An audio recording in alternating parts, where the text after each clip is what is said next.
Montana Territory.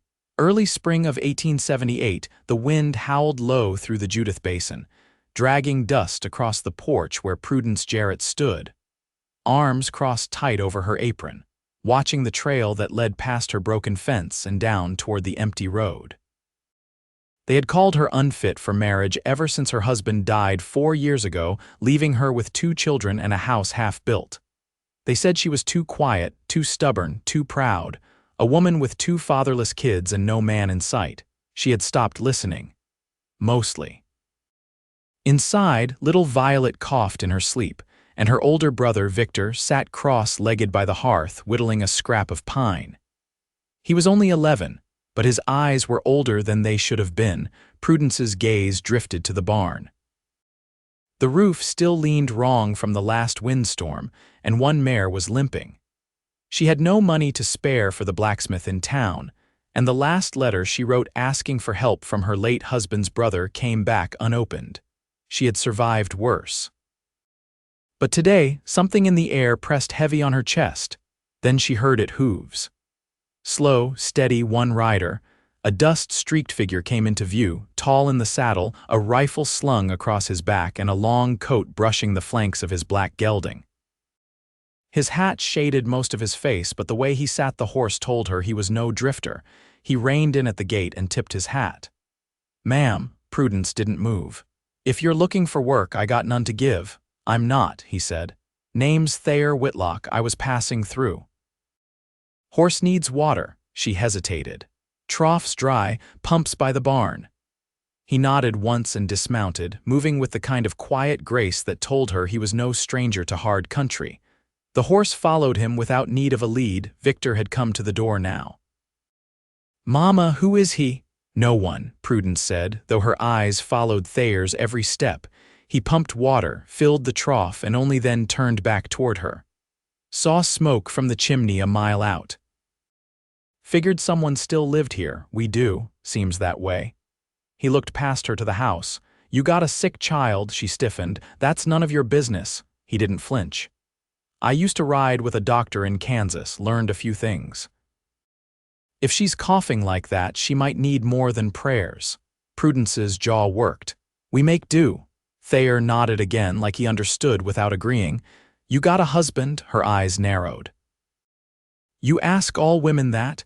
Only the ones I find standing alone on porches with rifles behind the door." That made her pause. "He died 4 years ago." "I am sorry," he said, and it sounded like he meant it. She didn't answer. "You raising the young ones yourself?" "Yes." He looked around the land. "You should not have to." "I do not have a choice." "You do," he said gently. "Just maybe not one you like." Prudence folded her arms tighter. "What do you want?" he shrugged. "A place to sleep tonight." "I will camp by the barn. Come morning I will go." She studied him. He was lean but strong, with a face marked by sun and time. Older than her by a few years, maybe 30, maybe 32. There was a steadiness in his eyes that unsettled her more than his presence. "Fine," she said. "But you keep to yourself." He touched the brim of his hat. "Yes, ma'am." That night he stayed by the barn fire. Victor watched him from the window until he fell asleep. Prudence sat awake long after, listening for the sound of boots on her porch, but none came. The next morning, Thayer had already split the pile of uncut logs behind the house. Victor stood by, watching him with wide eyes. "You do not have to do that," Prudence said from the doorway. "I know." She stepped outside. "Why are you really here?" He looked up. "I passed through these parts once before, long time ago. I remembered the land." "You knew my husband?" "No," he said, "but I knew his kind." She frowned. "What does that mean?" "Hard men, gone too early." His voice softened. "Left too much behind." She looked down. Her hands had gone still. "Victor says the mare's limping," he said after a moment. "Mind if I check her leg?" She hesitated, then nodded. "If you know horses." "I do." The day passed slowly. Thayer fixed the barn roof with Victor's help, showed him how to wrap the mare's hoof, and by dusk had repaired the fence that had leaned for weeks. When he came to the porch that night, she brought him stew. He ate on the steps, quiet, the children asleep inside. She sat near the door, arms wrapped around herself. You do not talk much, he said. I talk enough. I like that. He looked out at the darkening hills. You got family? Not anymore, he nodded. Me neither. Silence stretched between them. Why do they say you're unfit? He asked, voice low. She looked at him sharply. Who told you that? No one had to. I saw the way they looked at you when I passed through town, heard a name or two, her jaw tightened. Because I do not smile easy. Because I do not chase after men to feed my children. Because I am not soft enough to suit them, he met her eyes. Maybe because they are fools. Prudence blinked. You keep this land going, you raise 2 kids alone, you work harder than most men I have met. She looked down again. Her voice was barely a whisper. That does not make me worthy of anything. It makes you worthy of everything. She looked up. He was still watching her and there was no pity in his eyes, only something quiet and strong. You talk like you know me, she said. No, he said. But I would like to, she stared at him. Why, he gave a small smile, because I think you are the strongest woman I have ever seen. Her breath caught. I will stay a few days, he said. Help you get the place back in shape if you will let me, and then, she asked. He looked at her, steady and sure. Then I will ask if I can stay longer. She did not answer right away, but she did not say no. And when she went inside that night, locking the door behind her, her hands shook not from fear but from something else she had not felt in a long time. Hope. By the 4th morning, the frost had melted from the grass before Prudence stepped outside. Thayer was already in the corral, showing Victor how to lead the gelding in a slow arc, one hand on the reins, the other steady at the withers. The boy's face was set in concentration, lips pressed tight, but his shoulders were looser than they had been in weeks. Prudence didn't call out.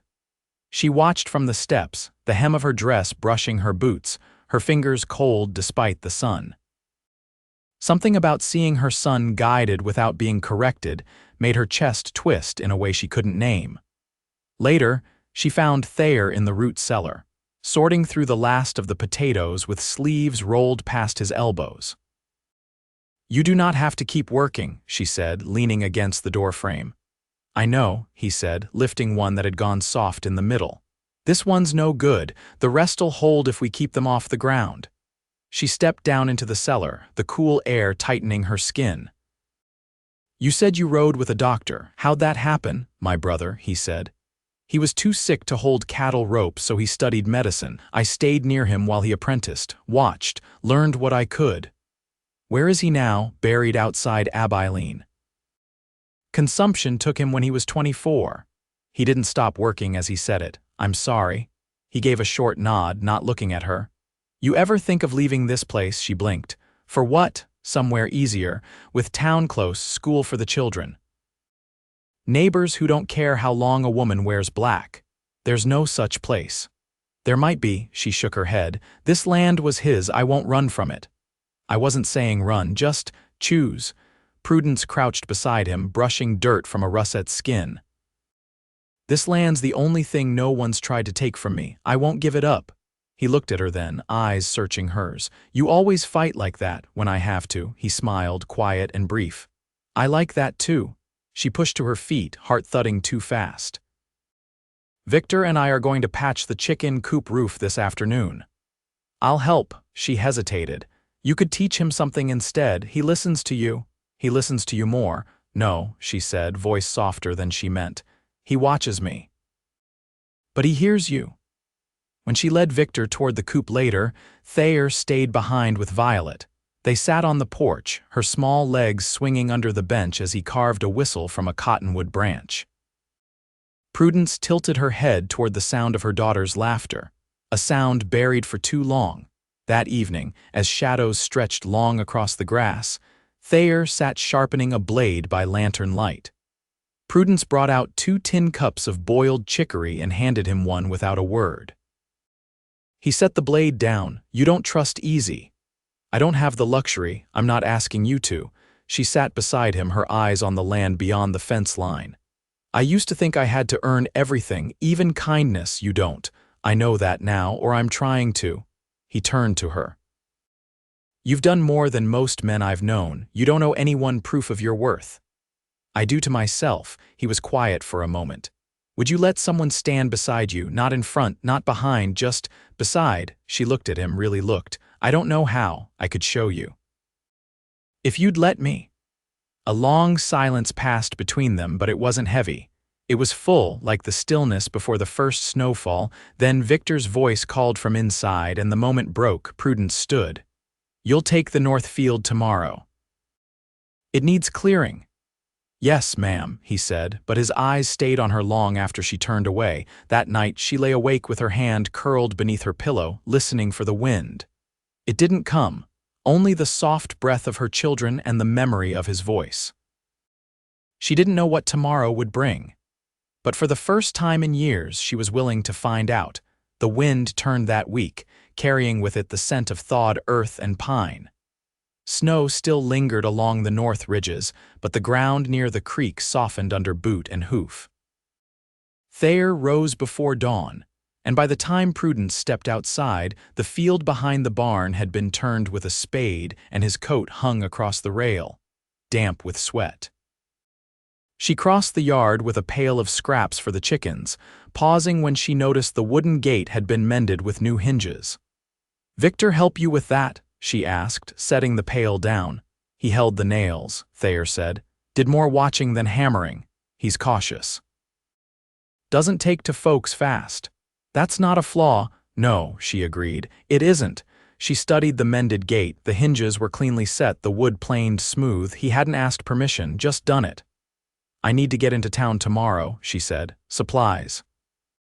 Seed, tin for patching the stove pipe. You'll stay here with the children." He wiped his hands on a cloth. "If you want me to." "I wouldn't ask if I didn't."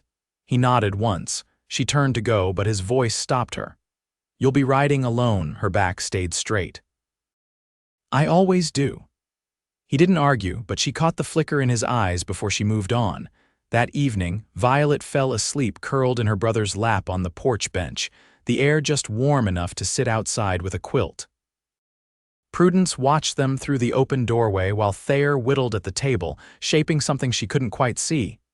"You're making things you don't need to," she said. He glanced up.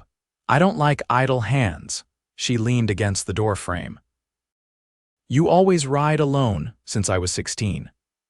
"Why?" "Because I didn't have a place to ride back to." He set the blade down. "You're the first person to ask." She said nothing. He studied her in the quiet. "You've got a stillness to you, not the cold kind. The kind that holds." "I've had to. I can see that." She looked down at his hands. "You plan to keep moving?" "I used to," he said. "But not so much anymore." Her gaze lifted. There was no weight in his words, just something settled and honest. "I don't want someone passing through," she said. "Not for my children, not for myself." "I wouldn't ask you to." She stepped closer, slow, until the lantern light touched the side of her face. "Then what would you ask?" He didn't reach for her. Just looked at her like she wasn't something to be won, but something to be understood. "I'd ask if you'd let me stay," he said. "Not to fix what's broken, just to stand beside it." Her breath caught, but she didn't pull away. "We eat at sunrise," she said, voice low. "I'll be there." She nodded once, then turned inside. In the dark, she stood beside her children's bed for a long time. Violet's hand rested against Victor's shoulder, both of them breathing deep, safe. And outside, Thayer's blade moved again, slow and careful, shaping the last curve of the wooden horse he'd been carving for Victor. He set it on the porch rail when he finished, then leaned back against the wall and looked out toward the barn, where a lantern flickered in the loft window. He didn't know yet what the days ahead would bring, but he knew where he'd be when they came. When Prudence rode into Judith Crossing that morning, the town was quieter than usual. The thaw had turned Main Street to a churn of mud, and the wind carried the scent of wet wood and manure. She tied her gelding outside the mercantile and stepped down carefully, skirts lifted just enough to keep the hem clean inside. She greeted Mr. Whitcomb with a nod and handed over her list. He didn't meet her eyes, didn't ask after the children, just tallied the goods in silence. She didn't expect warmth from him or anyone else in town, but the way he averted his gaze felt sharper than usual. "You'll be wanting the seed sacks loaded?" he asked, folding her list. "I'll come back after I've stopped at the smithy." He grunted and turned away. At the blacksmith's, the forge burned low and Tom Ellis leaned on his anvil, wiping his hands. "That mare of yours still favoring her left, she's healing. Someone tending her, my boy and a man passing through." He looked up at that. "That the one camped out at your place, he's been helping, nothing more." Tom gave a slow nod, but she caught the doubt in his eyes. "The stovepipe needs patching," she said. 3 inches wide, maybe 5 long. I've got scrap." He rummaged through a bin and pulled out a tin strip. "You can pay next time. I've never asked for credit. You ain't asking now either. Just take it." She accepted it with a nod. Outside, the sun had climbed higher and the street had begun to dry in patches. She passed the dry goods store and the post office, slowing only when she heard her name spoken low behind her. Jarrett's widow. Still keeping that porch swept like someone's watching. 2 women stood by the church steps, both in dark coats, both with eyes turned toward her. Prudence didn't stop walking. "She ought to think of the children," one said, not bothering to lower her voice.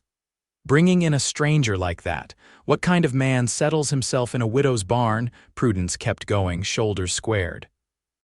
When she returned to the mercantile, the seed sacks were stacked beside her horse. She loaded them herself, tying the cords with practiced knots. As she mounted, she caught the glance of a boy watching her from the general store window. He looked no older than Victor, his face smudged with soot. He didn't look away when she met his gaze. By the time she reached the homestead, the sky had darkened with the promise of rain. She dismounted, untied the seed, and turned toward the barn. Thayer stood there, sleeves rolled, shirt damp with sweat. "You took longer than I expected. There was talk in town." He wiped his brow with his arm. About me, and you." He didn't look surprised. "You want me gone?" "No," he waited. "They don't matter," she said, "but it still stings." "Of course it does." She looked up at him. "They think I've forgotten decency, that I've let a man into my house. You haven't. I know that, but they don't care what's true. What do you want them to believe?" "I don't give a damn what they believe. I just want to walk through town without feeling like I've tripped some invisible line." He crossed his arms. "There's always a line. They just move it every time you learn to walk it." She exhaled through her nose. "You ever get tired of being alone?" "I used to think I chose it. Now I wonder if I just got used to it." She looked at him for a long moment. "You said once you wanted to stay." "I still do. But I don't have anything to offer except hard land and 2 children who have learned not to expect too much." He stepped closer. "You've got more than you know. And they've already started to expect again." She blinked. "I'll sleep in the barn as long as you want," he said. "But if there comes a day you need someone inside that house, not just to fix what's broken, but to build what comes next, then I'll be there." Prudence's throat tightened. "What if I don't know how to build that?" "Then we figure it out together." A gust of wind stirred the grass around them, and the first drops of rain kissed her cheek. She didn't flinch. She looked at him, steady and clear. "I won't be hidden," she said. "Not in my own home. You won't have to be." She nodded once, then turned toward the house. That night, after the children were asleep, she stepped back outside and found him by the barn, oiling the saddle he'd used to ride in. She didn't speak at first. Just stood beside him, hands tucked under her shawl. He didn't look up. Rain came and went fast. She watched his hands. "You'll need another coat for spring. That one's near split at the back seam." "I know," he said. "I've been waiting on someone to notice." She reached out and ran her fingers along the tier. "I'll mend it." He looked at her then. "You sure?" "I wouldn't offer if I wasn't." Wind moved through the grass again, softer this time. She let it pass between them before speaking. "Tomorrow I want you inside, at the table, with us." He searched her face. "You certain I'm done pretending I need to earn the right to be seen?" Thayer nodded slowly. "Then I'll sit beside you," and he did. The kitchen held the scent of yeast and wood smoke when Thayer stepped through the door the next morning, his hair still damp from the pump. He paused just inside, boots leaving faint prints on the pine floor. Victor sat at the table, elbows tucked close, tracing something on a scrap of paper with a charcoal nub. Violet stood on a stool beside the stove, hands buried in biscuit dough, her brow furrowed. Prudence didn't look up as she said, "There's coffee." He crossed to the counter, careful not to crowd her. "Thanks." She handed him a tin cup without meeting his eye, then turned back to the pan sizzling with salt pork. "Victor's been asking about river trout. Says he's only ever had it dried." Thayer glanced over at the boy. "There's a stream west of here, shallow enough to wade, could show him how to set a line." Victor looked up cautious. "I'd like that. We'd go together," Prudence said. "Course," Thayer answered. "Wouldn't take him anywhere alone." She nodded once. The morning passed in a rhythm that felt new but not strange. Victor helped Thayer oil the harnesses while Prudence swept the loft and beat the old quilt clean. Violet trailed after her with a rag, humming tunelessly under her breath. The sky stayed pale and still, and the air held that particular hush that came just before trees budded. That afternoon, Prudence knelt in the garden row, pressing seeds into the soft soil. The ground gave easily under her palms. She didn't look up when Thayer stepped behind her. "I saw something," he said, crouching beside her. She glanced at him. "South fence. A cow, elk, and 2 calves stood there like they owned the place." Prudence wiped her hands on her apron. "They do, in a way," he smiled gently. "That's what I thought." She sat back on her heels. "You ever think about staying in one place, not just for the season, but for good?" "I used to think I couldn't. And now," he looked out at the distant tree line, "now I think I want to." She turned her face toward the sun. "I don't need saving, I know. I don't need a man to run my land. I know that, too." She shifted to face him fully. "Then why stay?" "Because I want a home, not just a roof, a place where I'm wanted, not just tolerated." She studied him, and something in her chest loosened. "I want someone who sees what I carry and doesn't flinch from it," he added. "You think I don't flinch?" He shook his head. "You face everything straight on, even me." She reached for his hand, rough and warm. "I don't know what it means to share a life, not really. Then we learn it slow." Together, they sat there, knees in the dirt, hands clasped between them, while the wind moved gently through the orchard grass. That evening, Thayer brought in the last of the firewood without being asked. Violet climbed into his lap after supper, unbothered by the soot on his shirt. Victor stayed up a little later than usual, asking about how the stars could guide a rider home when the trail was gone. After the children were asleep, Prudence stepped onto the porch with Thayer beside her. The lantern had been turned down low, and the sound of frogs pulsed from the creek. "I've been thinking," she said. His shoulder brushed hers. There's an old forge on the back lot. My husband never finished it, just the stone base and chimney." He turned to her. "You want it built? I want it finished, maybe for you." He didn't answer right away. "Then, I'd like that." She reached for his hand again, fingers slipping easily into his. "Then we'll begin with that." He leaned down, forehead resting against hers, and after, she smiled, soft and certain. "We finish what we start." They stood there a long while, the porch warm beneath their feet, the world wide and still around them. 6 months later, the forge stood solid and working, and Thayer's tools hung in neat rows beside the hearth. The children grew taller, stronger, and Victor brought home a trout large enough to feed them all. Violet learned to read with her mother's hand guiding hers over each letter. And one morning, after the last frost had passed, Prudence stepped outside wearing a pale blue dress she had sewn from stored muslin. Thayer waited by the gate with a silver ring he had shaped himself, the band carved with wheat stalks and wildflowers. They married under the cottonwood in the back pasture, with the children standing close and the creek running low and clear behind them. No preacher, no town folk, just words exchanged under open sky, promises bound by their own making. From that day on, Thayer slept inside, his boots by the hearth, his coat mended and hanging beside hers. He rose early and worked beside Prudence, not ahead or behind, and every night they shared the quiet between them like it was something sacred.